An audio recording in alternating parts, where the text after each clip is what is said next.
Racikan Berita 1.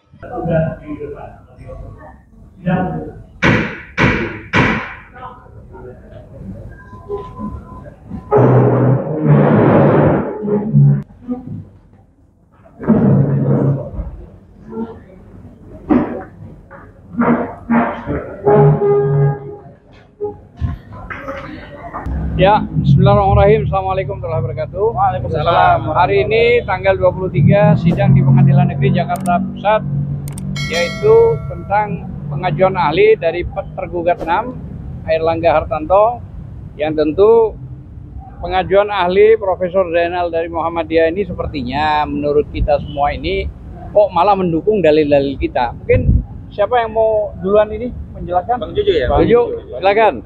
Assalamualaikum warahmatullahi wabarakatuh. Waalaikumsalam. Jadi seperti apa yang dibawakan oleh rekan Azam tadi, bahwa hari ini agenda kita menghadirkan ahli ya, ahli ya kan, di mana tadi diungkapkan oleh ahli itu bahwa seolah-olah sebagai pribadi saat ini Joko Widodo sudah tidak menjabat presiden lagi, maka statusnya adalah sebagai pribadi, kan begitu. Nah, tadi diungkapkan oleh beliau secara tidak langsung bahwa Joko Widodo itu secara pribadi punya hak itu memberikan keterangan dan kesaksian apapun ya, terutama tentang tentang kasus kita, ada kasus Pondok Indah Kapuk 2 sekarang ini. Oleh karenanya, karena persoalannya yang dipersoalkan oleh tim hukum dari Hartanto, Airlangga Hartanto ya, dengan tim hukum dari Jokowi dan yang lain-lain itu, mereka mencoba mengarahkan bahwa kasus kita ini adalah bagian dari domain TUN ya. Artinya Pengadilan Tata Usaha Negara ya, TUN begitu, seperti itu. Mereka mencoba mengarahkan itu. Jadi seolah-olah apa yang sudah kita gugat di Pengadilan Negeri Jakarta Pusat ini adalah secara absolut hakim tidak berwenang ya. Jadi kesannya mereka mengarahkan agar gugatan kita itu ditolak, kan seperti itu. Nah ini kan lucu. Sementara rekan Khosudin sudah menanyakan yang arahnya sebetulnya ke pasal 1365 yaitu perbuatan melawan hukum terhadap kasus kita ini, sehingga sebetulnya sudah jelas lah ya, sudah jelas perbuatan aguan ya Pondok Indah Kapuk, PT Pondok Indah Kapuk itu jelas merupakan perbuatan melawan hukum, di mana terjadi pelanggaran hukum pada masyarakat di Pantai Indah Kapuk itu ya, Tangerang ya, terutama ya wilayah Tangerang, terhadap lahannya dan tanahnya ya, pengusiran, intimidasi dan lain-lain, itu merupakan bagian dari pelanggaran perbuatan PMH, perbuatan melawan hukum pasal 1365 itu jelas.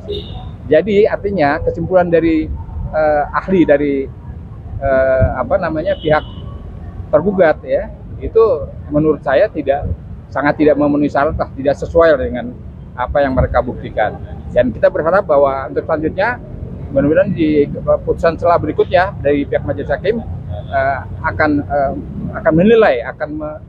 menilai gugatan ini secara objektif ya, secara objektif, dan kita bisa melanjutkan kasus ini sampai dengan pokok perkara persidangan. Oke. Demikian. Wassalamualaikum warahmatullahi wabarakatuh. Silakan dilanjut. Oke, assalamualaikum warahmatullahi wabarakatuh. Alhamdulillah hari ini tanggal 23 Juni 2025 kita baru aja selesai menghadiri sidang gugatan kepada Pantai Indah Kapuk, dan ada 9 tergugat di sini. Hari ini para tergugat mengajukan ahli, tergugat 6 ya yang mengajukan ahli. Jadi dalam keterangan ahli tadi seperti ditanyakan oleh rekan kami, kalau dalam perkara ini perkara PMH ya, perbuatan melawan hukum, ahli mengatakan untuk satu tergugat itu hanya untuk itu satu aja, tapi dikatakan kalau di sini pengadilan ini tidak berwenang di situ. Cuman tapi terakhir juga disampaikan oleh ahli kalau ini adalah bagian dari satu bagian ya, satu kesatuan ya, dari 9 tergugat itu ini adalah bagai satu tergugat, sehingga tidak mungkin juga konsep unity of split itu diberlakukan mutlak. Jadi ada kemungkinan sidang ini juga bisa dilanjutkan, nanti tergantung putusan dari majelis hakim. Saya pikir itu mudah-mudahan putusan selah yang nanti akan didapat pada tanggal 7 Juli nanti, kita tetap bisa menyaksikan proses pembuktian daripada sidang yang sudah sekian lama terjadi. Terima kasih. Assalamualaikum warahmatullahi wabarakatuh.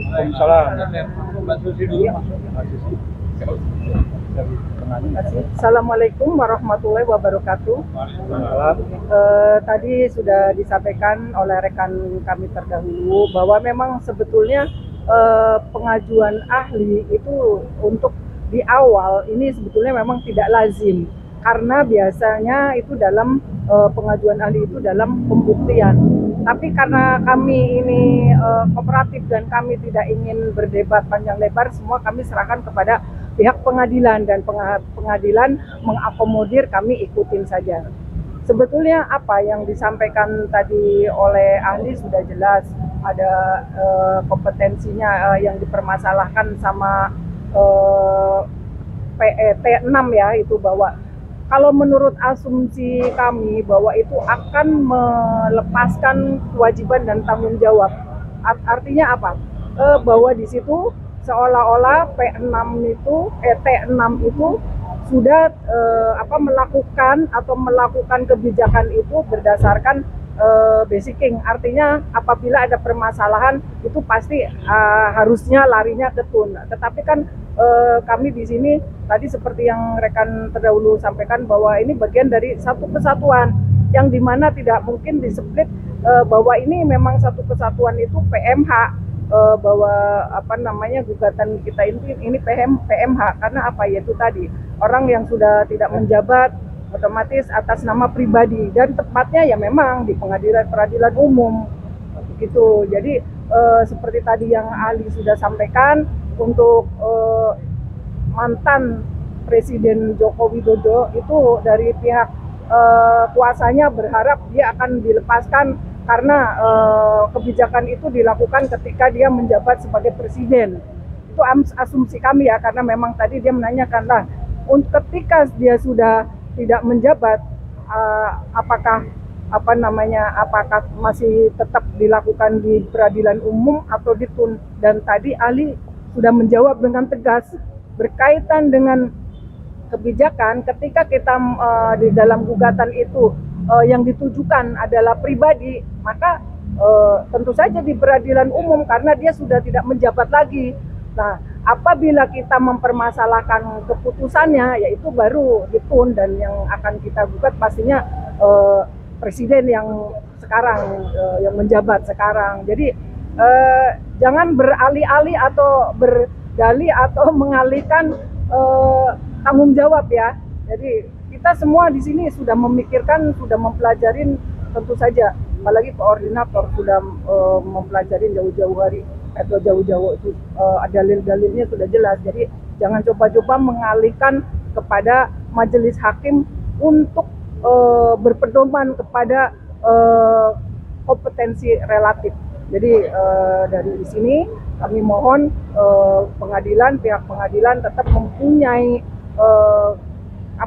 mempunyai hak prerogatif untuk menentukan bagaimana nanti akhir dari putusan ini, apakah putusan selah atau apa, itu haknya dari peradilan. Kami serahkan kepada pihak peradilan, pihak majelis hakim, dan semoga beliau-beliau itu tetap istiqomah dan tetap mengedepankan keadilan. Sekian, terima kasih. Billahi taufiq wal hidayah. Assalamualaikum warahmatullahi wabarakatuh. Itu ya, bisa ya. Bisa. Oke. Baik, bismillahirrahmanirrahim. Assalamualaikum warahmatullahi wabarakatuh. Ya, ada. Nah, hijab. Ya.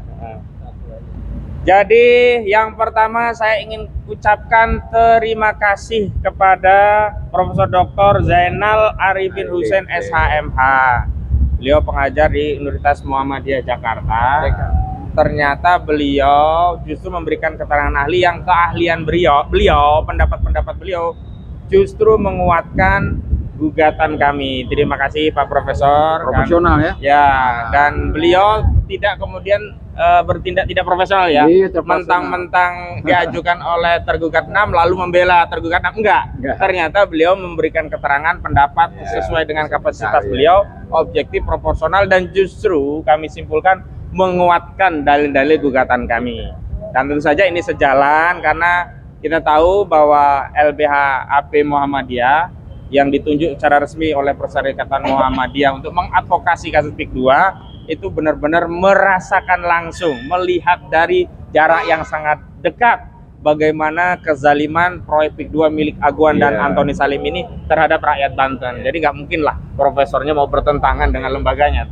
Jadi tadi kami semangat sekali ya memperdalam pertanyaan yang hasilnya justru menguatkan dalil-dalil gugatan yang kami ajukan. Yang kedua, adapun terkait substansinya itu adalah bahwa beliau justru menegaskan, nah ini kepada saudara Jokowi dan Erlangga Hartarto ya, justru kuasa hukum Jokowi yang bertanya ini namanya pertanyaan senjata makan tuan ya, pengennya ya kuasa hukum Jokowi bertanya, loh itu yang digugat jangan Jokowi secara pribadi ya presidennya lah, hari ini Prabowo ya Prabowo lah yang digugat.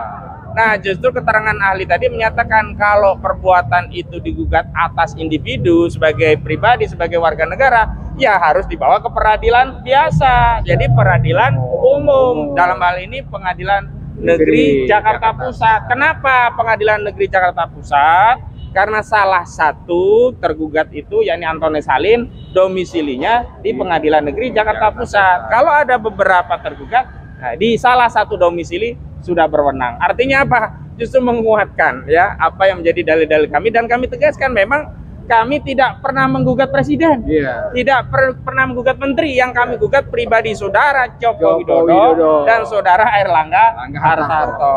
Nah yang ketiga terkait substansinya adalah beliau justru menegaskan bahwa dalam konteks keperdataan itu kan kita menggugat berdasarkan pasal 1365 KUH Perdata, perbuatan melawan hukum. Sepanjang 3 unsur dipenuhi, maka ini layak untuk dikabulkan, walaupun mengabulkan atau tidak dikembalikan kepada majelis hakim. Apa unsur-unsurnya? Yang pertama ada perbuatannya, yang kedua perbuatan melawan hukum, yang ketiga merugikan, dan tiga-tiganya ini terjadi pada kasus proyek PIK 2. Perbuatannya apa? Di antaranya ya, ada 8 poin perbuatan yang kami jadikan dasar gugatan. Yang pertama, PIK 2 itu bebasin lahan berdalih PSN PIK 2 di hampir 9-10 kecamatan di Kabupaten Tangerang, bahkan ada yang di Tanara di Kabupaten Serang begitu. Padahal kalau merujuk kepada keputusan pembentukan PSN PIK 2 itu hanya di 1.755 hektar, berarti hanya di Kecamatan Kosambi saja. Lah ini perbuatan membebaskan lahan yang membuat rakyat takut, yang membuat rakyat kalau nggak dijual nanti takut digusur, nggak dapat duit. Akhirnya rakyat menjual murah dengan harga 50.000 perak pasti per dengan meter. ancaman dong. Iya, ancaman itu perbuatan melawan hukum. Membebaskan lahan dengan dalih PSN padahal PSN-nya tidak di situ juga perbuatan melawan hukum. Ya, melawan hukum di mana? Nah, melawannya dalam konteks keperdataan. Kalau kita bertransaksi itu kan harus dengan kesepakatan asas fakta san serpanda. Ya kalau ada kesepakatan baru mengikat sebagai undang-undang. Kalau faktanya tidak ada kesepakatan. Faktanya tidak ada kesepakatan, paksaan, bahkan ada penyelundupan hukum, dibodoh-bodohi. Seolah-olah itu semuanya tanah di wilayah proyek PIK 2 itu PSN, padahal cuma 1.755. Nah, inilah yang kami masukkan kategori sebagai perbuatan melawan hukum. Merugikan, siapa yang merugikan? Ya jelas rakyat dirugikan.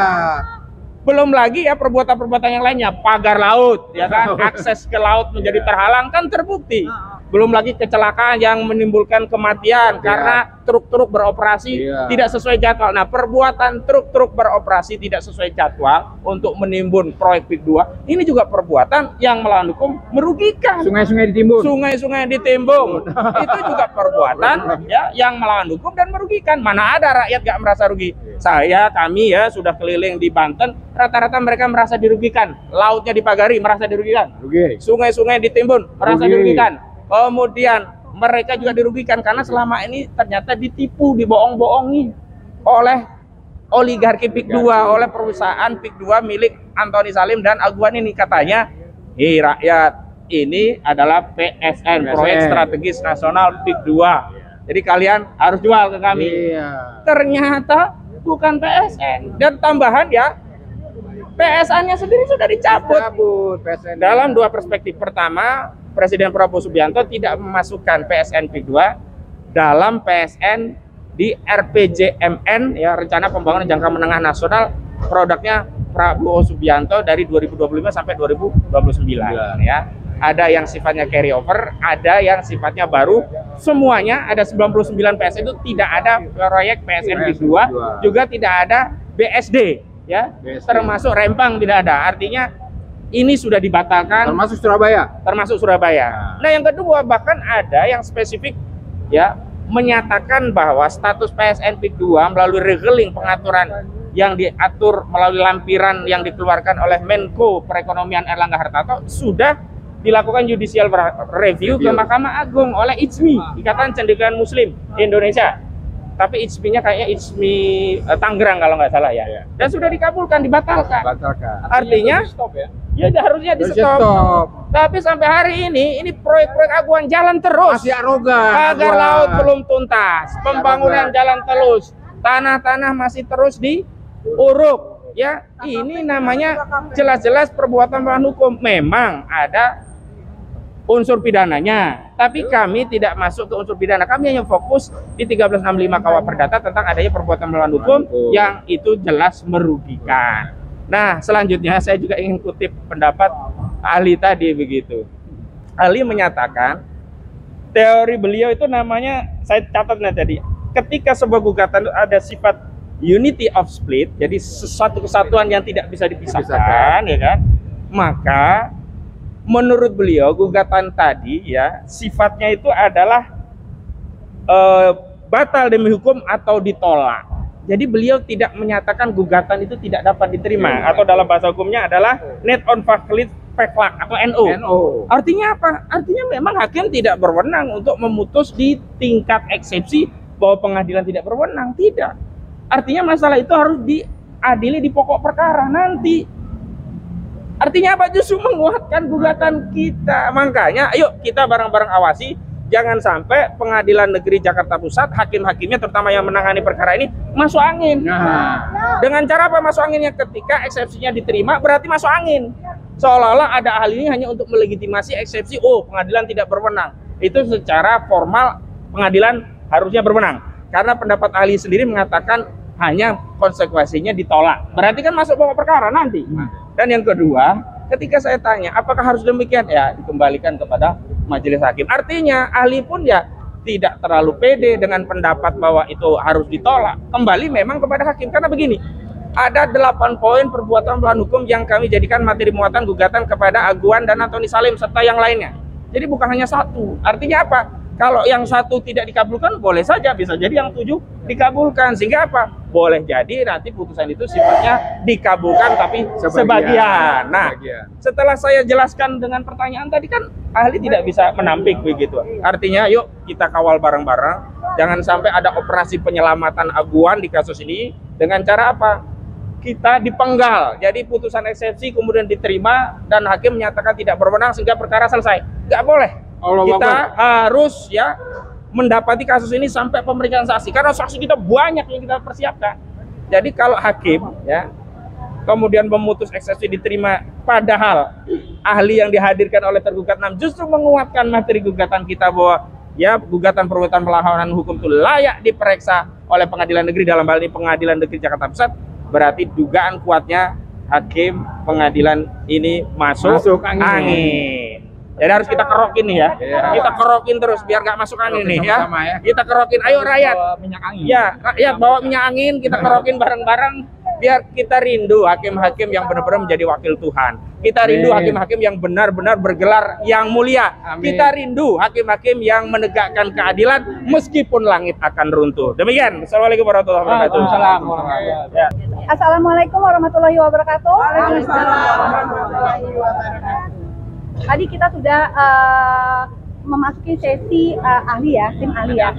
Kita hanya ingin bahwa kalau memang benar negara sekarang ini harus hadir untuk kita, rakyatnya, dan apapun itu hak kita itu memang harus dilindungi oleh negara. Jangan sampai negara itu kalah oleh oligarki. Ingat ya, kita selalu ingat. Kalau kita lupa, kita ingat, kita lihat tembok kita. Tembok kita masih ada gambar Garuda, belum menjadi naga, berarti kita adalah Garuda dan bukannya naga. Masyarakat Indonesia adalah tanggung jawab dari pemerintah sekarang dan menjadi itu negara. Ada yang mau ditambahin? Silakan. Assalamualaikum warahmatullahi wabarakatuh. Satu kata untuk Pak Prabowo, Pak, tolong hapus negara dalam negara. PIK 2 itu negara dalam negara. Semua kejadian narkoba atau lainnya kejahatan tidak banyak orang yang tahu dari luar karena mereka membatasi orang-orang pribumi untuk masuk ke dalamnya. Satu. Terus kedua, Bapak tolong orang-orang yang terzolimi, tanahnya diambil, kembalikan segera ke rakyat. Sungai-sungai yang diuruk, sawah yang diuruk, harus dikembalikan seperti semula karena itu merusak lingkungan, termasuk pohon mangrove yang hancur sebagai untuk pembatas abrasi, mencegah abrasi, itu harus dikembalikan seperti semula dan nelayan-nelayan harus bisa berlayar mencari nafkah untuk keluarga mereka. Jangan biarkan rakyat menderita karena seorang Aguan atau Antoni Salim. Jadi kami berharap kebijakan Bapak untuk tetap NKRI, Garuda di dadaku, bukan naga, kami Garuda.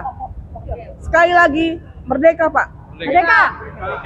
Allahu Akbar. Allahu Akbar. Terima kasih. Terima kasih kepada ibu-ibu, rekan-rekan dan prinsipal juga yang sudah menyampaikan. Jadi saya ingatkan bahwa putusan Mahkamah Agung itu sudah firm bahwa dicabut semua izinnya, nggak boleh beroperasi. Artinya rakyat bisa melakukan apapun karena ada putusan Mahkamah Agung. Jadi nggak perlu ditakuti lagi ya. Kalau tetap Aguan CS ini atau oligarki melakukan itu, boleh dikawal sebisa-bisanya oleh rakyat, dilawan, nggak apa-apa. Karena itu ada putusan MA. Ya. Dan ingat tanggal 30 kita mengajukan kesimpulan yang menyeimbangi, walaupun itu bukan wajib, tapi penyeimbangan dari tadi yang diajukan oleh pihak tergugat 6 Airlangga, penyeimbangan soal ahli, dan tanggal 7 baru nanti putusan antara. Semoga ini semua akan menjadi contoh jurisprudensi bahwa kebenaran, bahwa objektivitas hakim tetap terjaga karena mutlak Allah melihat siksa Allah itu ada terhadap para hakim yang benar-benar masuk angin tadi. Dan ini tidak main-main, ini Al-Quran yang berbicara. Terima kasih. Assalamualaikum warahmatullahi wabarakatuh.